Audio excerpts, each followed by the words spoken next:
kami semakin berkembang dalam cinta kasih yang merupakan pengikat persatuan, baik di antara kami maupun antara kami dengan Diko.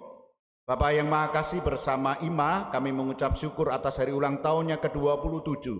Berkatilah senantiasa perjalanan hidup selanjutnya. Kami juga mohon berkat untuk kesembuhan Ibu Kristina.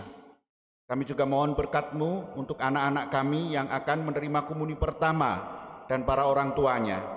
Berkenanlah Engkau mendampingi mereka dalam persiapan peristiwa iman yang istimewa ini. Semoga mereka semakin beriman.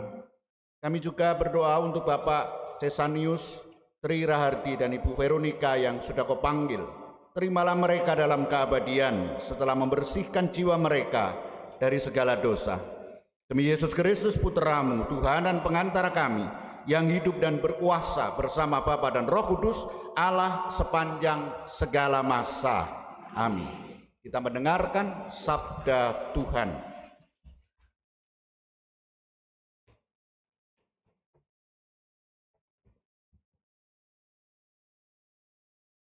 Pembacaan dari Kisah Para Rasul. Pada waktu itu, berdirilah Petrus di tengah saudara-saudara yang sedang berkumpul, kira-kira 120 orang banyaknya. Ia berkata, "Hai saudara-saudara, haruslah digenapi nas kitab suci yang disampaikan Roh Kudus dengan perantaraan Daud tentang Yudas, pemimpin orang-orang yang menangkap Yesus itu. Dahulu ia termasuk bilangan kami dan mengambil bagian di dalam pelayanan ini, sebab ada tertulis di dalam kitab Mazmur, biarlah jabatannya diambil orang. Jadi harus ditambahkan kepada kami satu orang yang dipilih dari mereka, yang senantiasa datang berkumpul dengan kami selama Tuhan Yesus bersama-sama dengan kami, yaitu mulai dari pembaptisan Yohanes sampai hari Yesus terangkat ke surga meninggalkan kami. Bersama kami ini harus menjadi saksi tentang kebangkitan Yesus." Lalu mereka mengusulkan 2 orang, Yusuf yang disebut Barsabas dan juga bernama Justus, dan Matias. Mereka semua lalu berdoa, "Ya Tuhan, Engkaulah yang mengenal hati semua orang. Tunjukkanlah kiranya siapa yang Engkau pilih dari kedua orang ini untuk menerima jabatan pelayanan, yaitu kerasulan yang ditinggalkan Yudas, yang telah jatuh ke tempat yang wajar baginya."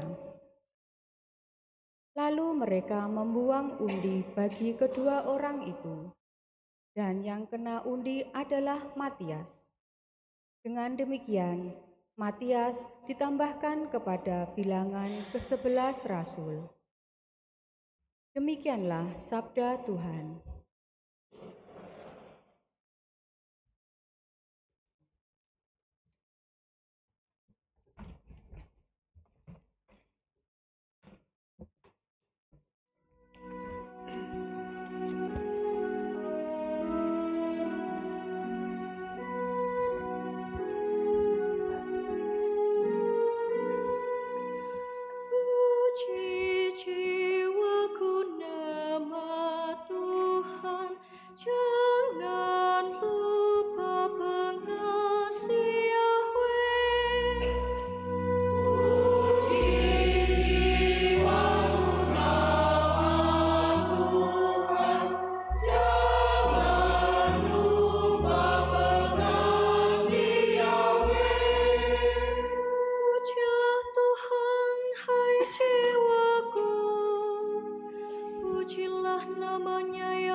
Demikianlah besarnya kasih setia Tuhan atas orang-orang yang takut akan Dia. Sejauh timur dari barat, demikianlah pelanggaran kita dibuangnya.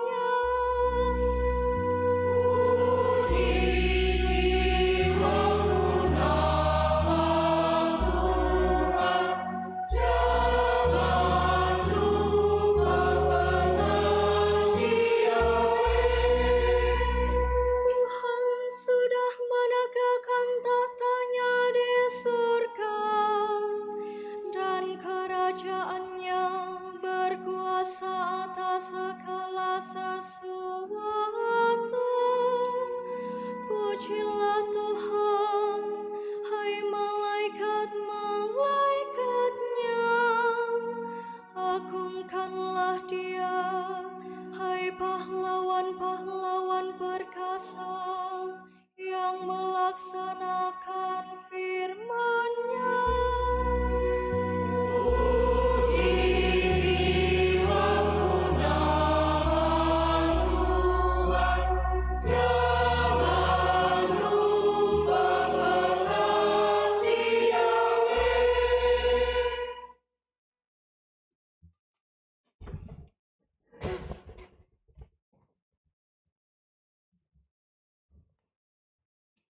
Bacaan dari surat pertama Rasul Yohanes. Saudara-saudaraku yang terkasih, Allah begitu mengasihi kita, maka haruslah kita juga saling mengasihi. Tidak ada seorang pun yang pernah melihat Allah, tetapi jika kita saling mengasihi, Allah tetap di dalam kita, dan kasih-Nya sempurna di dalam kita. Beginilah kita ketahui bahwa kita berada di dalam Allah dan Dia di dalam kita, yakni bahwa Ia telah mengaruniai kita mendapat bagian dalam Roh-Nya. Kami telah melihat dan bersaksi bahwa Bapa telah mengutus Anak-Nya menjadi juru selamat dunia. Barang siapa mengaku bahwa Yesus adalah Anak Allah, Allah tetap berada di dalam Dia, dan Dia di dalam Allah. Kita telah mengenal dan telah percaya akan kasih Allah kepada kita. Allah adalah kasih, dan barang siapa tetap berada di dalam kasih, ia tetap berada di dalam Allah, dan Allah di dalam Dia. Demikianlah sabda Tuhan. Syukur pada Allah.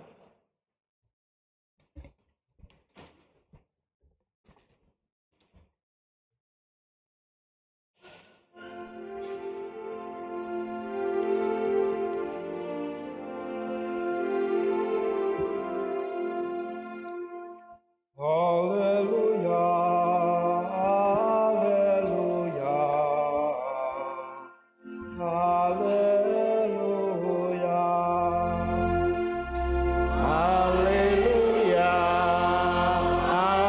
haleluya, haleluya. Aku tidak akan meninggalkan kamu sebagai yatim piatu. Aku datang kembali kepadamu, maka bersukalah hatimu. Haleluya, haleluya,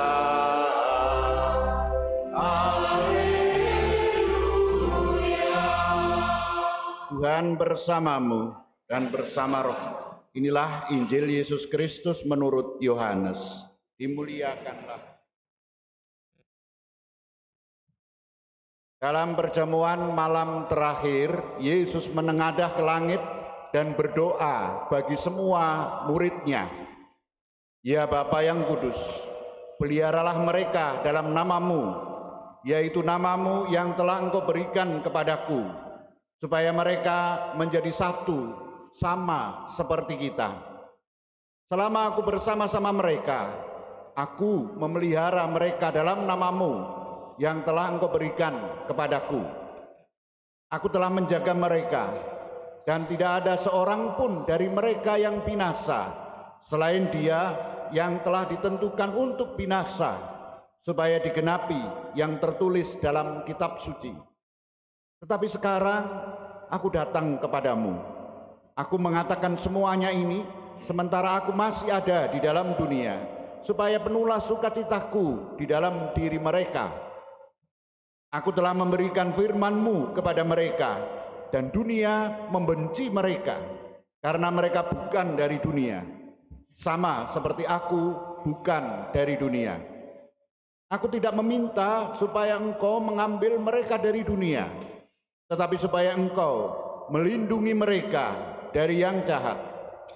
Mereka bukan dari dunia, sama seperti aku bukan dari dunia. Kuduskanlah mereka dalam kebenaran. Firman-Mu adalah kebenaran, sama seperti Engkau telah mengutus aku ke dalam dunia. Demikian pula, aku telah mengutus mereka ke dalam dunia. Aku menguduskan diriku bagi mereka, supaya mereka pun dikuduskan dalam kebenaran. Demikianlah Injil Tuhan. Terpujilah Kristus.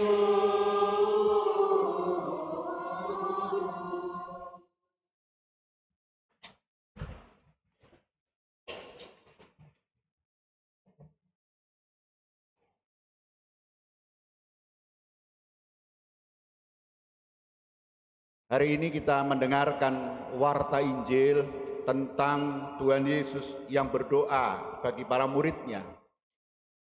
Doa Tuhan Yesus berupa sebuah harapan.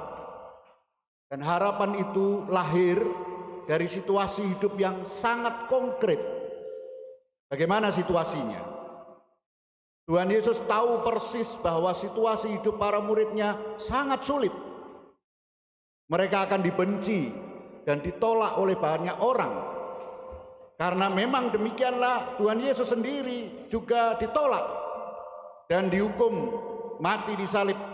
Maka para muridnya akan menghadapi situasi yang kurang lebih sama. Oleh karena itu Tuhan Yesus berdoa yang berisi harapan. Yang pertama, agar mereka bersatu hati. Ya Bapa yang kudus, peliharalah mereka dalam nama-Mu, yaitu nama-Mu yang telah Engkau berikan kepadaku, supaya mereka menjadi satu, sama seperti kita. Tuhan Yesus berdoa agar muridnya tidak tercerai-berai, terpecah belah, namun tetap menjadi satu, satu hati, satu jiwa, sehati dan sejiwa. Situasi hidup yang sulit tidak mengacaukan persatuan di antara para muridnya. Itu yang diharapkan Tuhan Yesus. Dan yang kedua, aku tidak meminta supaya Engkau mengambil mereka dari dunia, tetapi supaya Engkau melindungi mereka dari yang jahat. Tuhan Yesus tidak berdoa agar yang jahat itu dihancurkan, dibersihkan, dimusnahkan. Namun Tuhan Yesus berdoa agar para muridnya dilindungi dari yang jahat. Artinya diberi kekuatan untuk menghadapi yang jahat. Bapak, Ibu, dan para saudara yang terkasih, doa Tuhan Yesus berisi harapan akan masa depan yang lahir dari situasi yang dihadapi dan dihidupi oleh para muridnya. Pertanyaannya, apakah doa Tuhan Yesus ini terkabul? Apakah doa Tuhan Yesus itu menjadi manjur dan kemudian terkabul? Ya dan tidak. Ternyata para murid Tuhan Yesus sampai hari ini terpecah belah dengan sekian puluh ribu denominasi. Paling tidak di luar gereja Katolik ada 34.000 denominasi, kelompok-kelompok gereja-gereja yang demikian banyak di dunia ini. Bahkan pernah di dalam sejarah para pengikut, para murid Tuhan Yesus saling membunuh satu sama lain. Saling membunuh. Mengklaim diri yang paling benar. Ternyata para murid Tuhan Yesus juga tidak terlindungi dari yang jahat. Bahkan sampai hari ini pun masih banyak para murid Tuhan Yesus yang menjadi tokoh kejahatan. Banyak sekali. Di Indonesia sangat jelas. Namanya saja sudah sangat jelas. Bapak, Ibu, dan para saudara. Tetapi juga terkabul. Karena sampai hari ini gereja yang satu, kudus, katolik, dan apostolik masih bersatu kuat dan terlindungi dari segala macam hal yang menghancurkan dari dalam maupun dari luar. Mengapa terkabul dan mengapa tidak? Semua kembali kepada sikap para murid Tuhan Yesus.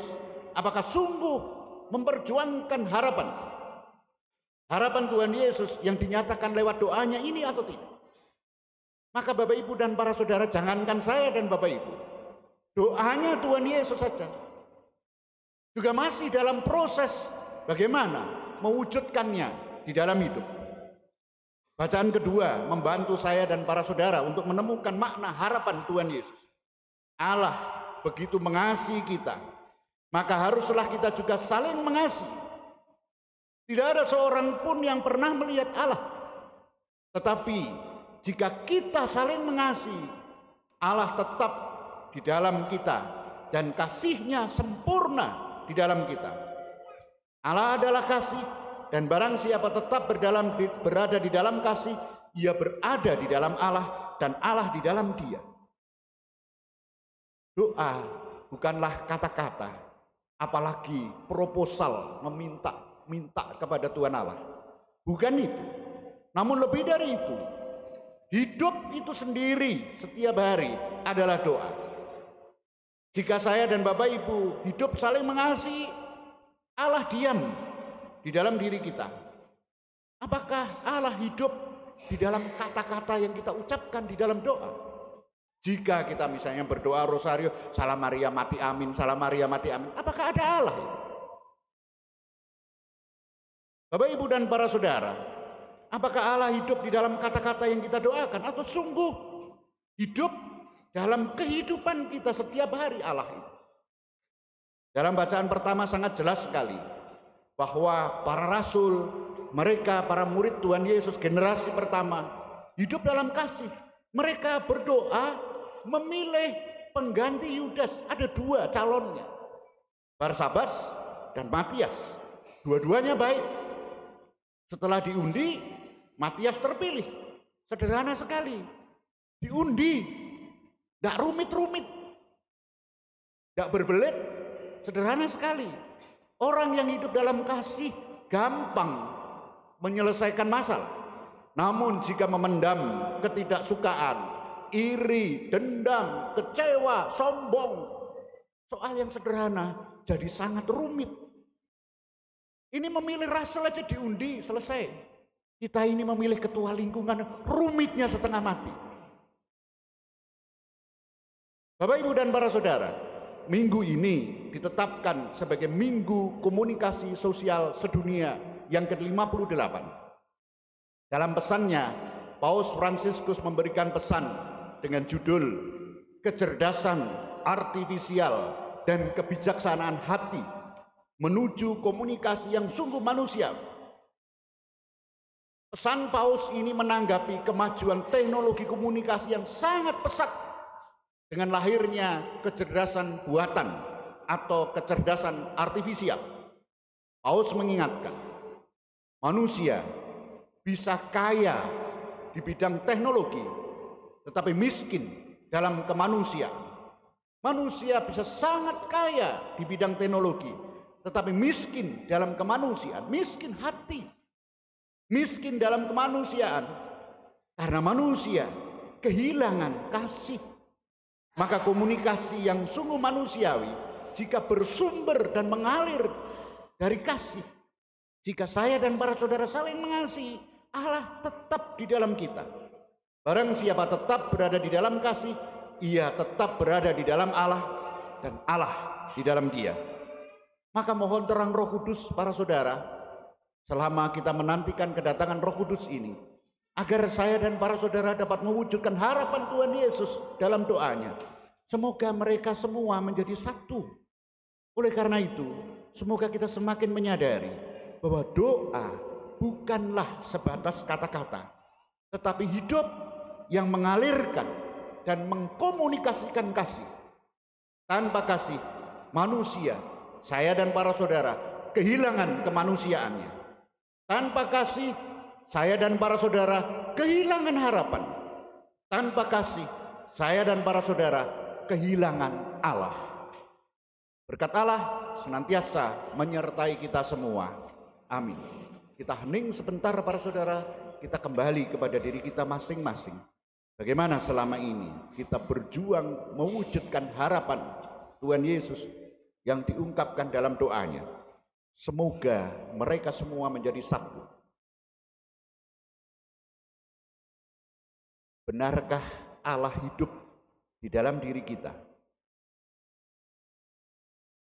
Benarkah kasih menghidupi kita di dalam keluarga, lingkungan kita, paroki kita?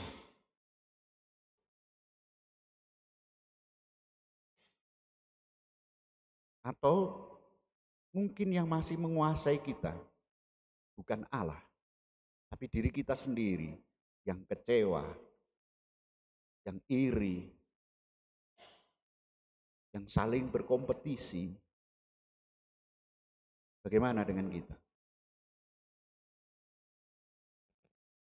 Bagaimana selama ini kita menghidupi Allah di dalam diri kita melalui kasih?